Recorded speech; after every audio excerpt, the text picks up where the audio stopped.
On the 25th of October 2023, Cadex released these, their FPV Goggles X. Now this was the second generation of FPV goggles designed to be used with their Avatar HD system. Whilst the actual FPV system itself hadn't changed, these goggles brought in an entire new design, lots of I/O, and the promise of being upgradable in the future. One of the main selling points Cadex raised for these goggles was the fact that they have an upgradable RF module, and they even stated that they were working on a new version 2 system that they were hoping to release around August the next year. Well, August 2024 has come and gone, and in March 2025, we still don't have a new version 2 system or any upgraded module for these goggles. However, over the last few weeks, Cadex have started to lay hints that they've got a new FPV product coming, and whilst everyone started to get excited that this might be the infamous version 2 system, unfortunately, it looks like your hopes are going to be dashed, and in fact, it's about as far as being an upgrade as possibly could be. On the 15th of April, one of the product managers from CaddX FPV posted on Facebook an update about what they've been doing. Now, this post, frankly, is full of a lot of guff. It talks about Caddex's journey in FPV for the last 8 years, about bringing the thrill of flying, and it talks about the early days of FPV being analog and things such as I can't see the image clearly, what's the point of flying, and there's a load of frankly, marketing nonsense, but what they've said in this is they have been determined to break the status quo and bring purposeful HD digital transmission products to the FPV community. Now, alongside this post, there was also an image which has the words, "We decided to build a new system," with an image of a drone. Now, we had seen leaks of a new quad coming from Cadex over the last few weeks and months. We've even seen a little picture of a possible VTX as well, which I've talked about in live streams and I'll talk about again a little bit more later on. But what this post is very much doing is laying the groundwork for them saying they have built a new system. At the end of the post, Cadex do go on to say, over time, we hope we have been earning your respect and recognition with our range of products aimed at different aspects of the FPV experience. What I will say, Cadex, is you definitely would have earned my respect and recognition if you'd have delivered the V2 system that you promised. On the 17th of April, we have a second post from William, which goes on again, pretty much filled with a lot of word salad and marketing guff. It talks about from community feedback, FPV attributes, and really what gets interesting in this is when you start digging into the wording, because I really feel that Cadex is trying to lay a story here, trying to set expectations about what is going to be coming. What I mean by that is this. From community feedback and observing the market, there are a number of FPV attributes that are important to pursue.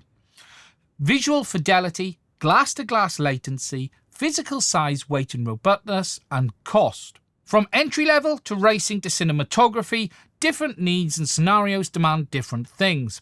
Some want low cost, low latency, some prioritize stunning visuals. Neither our competitors nor we have been able to meet all these needs at once. Our aim at Cadex is to get as close as we can to meeting all of those needs with as little compromise as possible. We are striving to balance cost, latency and image quality. Cadex go on to say, to achieve this, we plan to take a phased release approach to build an extensible and compatible system that covers entry level, racing and cinematography through a unified platform that lets everyone enjoy clear visuals at low cost, tailored to their passion. The appeal of FPV shouldn't be restricted by barriers such as technology or affordability. With this post, there was also an image which said, about new system, it is not open IPC. And just a few hours ago, Cadex have released a third post. Thinking too much gets us nowhere. It's time to act. We started developing the new system last year, but where to begin? Entry level, racing, or cinematography? What do users need the most? For most, it's likely low cost, low barriers entry into FPV. So we're starting by applying the new system to an entry-level kit. In May, we'll launch the industry's first entry-level digital HD FPV package, including FPV drone, goggles and remote controller, battery and charging hub. All in one. No assembly required, ready to fly in 3 minutes, making it easier for more people to discover and enjoy FPV. And again, there's some more guff at the bottom, and we have another image that says FPV should not just be an elite toy for the few. Okay, so what does all of this tell us? Well, the basics are Cadex have started a new FPV system and have decided to start with the entry level. What we understand is that it is not based on the current set of chipsets from Artisan. That's what Cadex was using before. It also, though, according to Cadex, isn't based on OpenIPC. However, that could actually be a little bit of wordplay because there's a lot of confusion around OpenIPC and what it actually is. And again, we'll talk about what this possibly is in a minute. What we've also found out is the fact that it isn't compatible with any of the existing FPV system. One of the users who's posted on my Discord has shown an image of a conversation that he had with Cadex, and his replies were basically, this new thing will not work with any of your existing hardware, including the Goggles X. It doesn't actually say that Cadex won't release an upgrade module in the future, but right now, as you've seen from their comments, they are releasing a drone, goggles, remote controller and charging kit, looking to compete with the likes of the DJI Neo perhaps, but also analog kits from the likes of Emax, Beta FPV and others. As for what's actually coming, there are a few leaks of the drone. We've got these marketing images that people have edited, but we've also got this that leaked a little while ago, which shows the quad itself. Does look to be a bit of a DJI Neo size style quad. There's also a new video that has appeared from TikTok that very quickly shows it flying past, so you can see it there. It's not really much of an image, but it does give you an indication of what it looks like. As for the actual FPV system itself and the hardware, well, today we don't know for sure. However, all of the hints are that this is probably going to be Wi-Fi based. And what I mean by that is based on similar or the same hardware that some of the Wi-Fi systems use, including OpenIPC. Now, you saw earlier, Cadex have been very clear in saying that this is not OpenIPC, but you have to understand what OpenIPC is and what hardware OpenIPC runs on. OpenIPC is the software stack that runs on fairly cheap, off-the-shelf hardware designed for CCTV systems and Wi-Fi. The main chipset used is a chipset designed for CCTV cameras. It's got some good video encoding on board, I/O on board, and that chipset can run Linux as well. The software that you run on that chipset is entirely up to you. So in OpenIPC, that is the software that is installed. OpenIPC is actually a collective of different bits together, including the main OS. But OpenIPC is not hardware, so Cadex in theory could absolutely be using the same hardware but with their entire own software stack. A little while ago we did get some leaked images of the potential hardware for this new system. Up here on the left we have our VTX from the Avatar system, and then on the right here we have the VTX for what we believe is this new system. When you look at it in detail, it is definitely different. Obviously on the Avatar system, we have the AR9201 chipset from Artisan. This is a different layout. It's smaller. We have what appears to be here RF power amplifier. We've got the MIPI connection, some power over here. There is a bind button, which is interesting because that would somewhat imply that it is a two-way system. And then we've got our chipset here. This, though, isn't clear enough to determine what chipset this is. And as I mentioned earlier, Cadex are being very vocal in saying that they're not using OpenIPC, but there are a lot of hints that it might be the same hardware. For instance, we have this screenshot of firmware for the chipsets used in OpenIPC, which is the SSC338Q, and you can see that there's firmware from Cadex. And you even have the fact that Cadex did donate $1,000 to the OpenIPC project. And whilst, again, they have clearly said it is not OpenIPC, I would not at all be shocked to see elements of the OpenIPC system used, or at least it running on the same hardware. So that's pretty much everything we know so far. It is certainly looking like it's going to be Wi-Fi based, but it isn't confirmed, and we will only know the truth once it actually releases. This, though, does leave existing Avatar users in a bit of a hole, because Cadex have said that their system isn't going to be compatible with the existing hardware already, but it also isn't the promised V2 system either. This is a reset, a back to the beginning. Whilst Cadex are playing this up to be, we decided to go with entry level first, I'm more suspicious that the performance of this drives it more towards the entry-level market, because you certainly wouldn't start there if you had a system that was capable of doing the traditional FPV freestyle racing or the cinematography side. I suspect what we've seen in a lot of this marketing stuff is a path being laid. Hey, we're doing this for you, the people who want to get into FPV, who don't want to spend all this money. We're brilliant because we're helping you. We shouldn't make FPV a barrier. We should make it as easy as possible. It also helps that that aligns with the kind of system that it might be, especially with a Wi-Fi based starting point. Obviously, Goggles X users are going to be a little bit upset, to say the least, around the fact that Cadex haven't delivered on the promise they made to give you an upgrade module for a new system.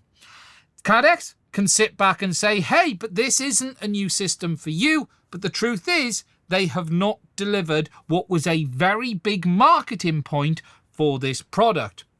I will say, though, I never expected this module to actually come. I was very careful in my review not to have that as a main selling point. And it was not just around the fact that I felt Cadex wouldn't do it. There are some real big technical limitations around doing it as well. Because whilst Cadex did say, hey, this has an upgradable RF module, that module isn't just the RF. It's actually the entire main board of the goggle, and I have in previous videos on a number of occasions stated there is no reason Cadex can't also provide a module for the original goggle, because they are both doing exactly the same thing. When we look on my FPV wiki at the teardown images of the Goggles X, obviously we have this upgradable module here. What I said always about this was the fact of it's upgradable in the sense of you've got a quick release top panel, but I have actually shown on a live stream it is just as quick to swap this module as it is on the original goggles. I did that sometime last year when someone asked the question. The technical barrier, though, on this is more around the fact that this board isn't just the RF board. It is the entire system on the main PCB. This chipset that Cadex have used in the past is the Artisan AR9201. This chipset handles all of the main functionality for the Avatar system. It is a similar chipset that is used by DJI. The big difference is DJI completely create their chipset in-house. This, though, is created by a third-party company, but they are both loosely based on the same technology. We then have the rest of the components, which are RF, but the key part about this is the main OS for the goggles all runs on the main chipset.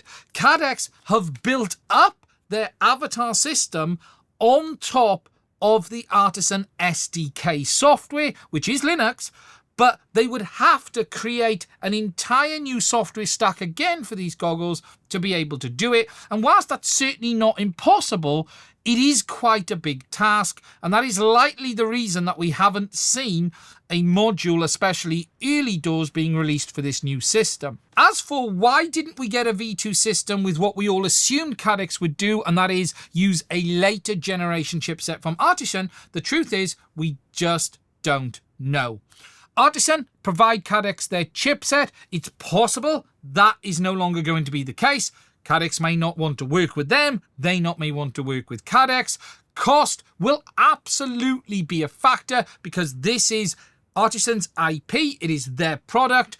It's worth understanding that there is a fundamental difference between DJI and Cadex. DJI entirely own the entire product stack. They are like Apple with their A series or M series silicon. They design the chipset, they design the OS, and whilst it is based on some other people's core IP, so for instance ARM cores, etc., they create the dedicated chipset in-house, whereas Cadex are more like an Android smartphone where they have to go out and pick up the chipset from someone else. They then customize the OS, but it's even a bit more restrictive than that because Artisan provide the chipset and a base SDK, which gives them the functionality, but Cadex don't have entire control over the system. They are living in a walled garden and they can only do what Artisan allow them to do. They can only develop with the support of Artisan as well when it comes to the RF link.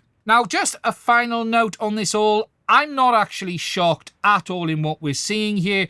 I mentioned a few months ago that I thought we would probably see a massive release of cheap hardware based around Wi-Fi OpenIPC based systems.